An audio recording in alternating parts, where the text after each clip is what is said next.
Welcome to my channel Decor by Amna.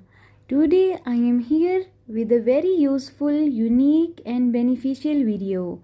Yes, the video is about top 20 air purifying plants. In this video, you can see various types of plants that are clean the air.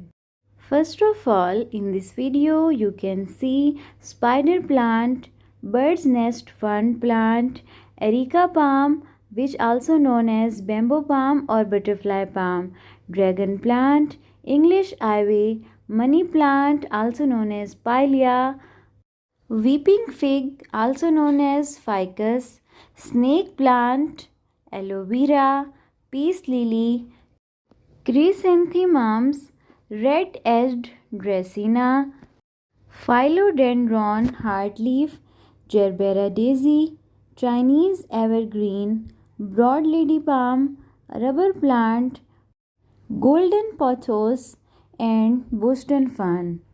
These air purifier indoor plants that clean our air are very beneficial for our homes and for our health.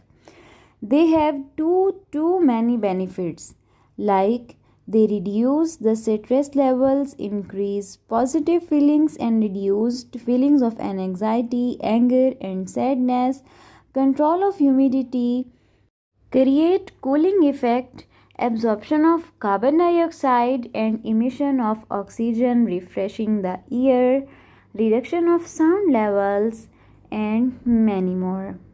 People prefer to occupy rooms that contain these types of air purifying plants. I hope you like my this effort and choose by your own choice for your home and for your indoor plants. Thank you so much for watching. Thank you.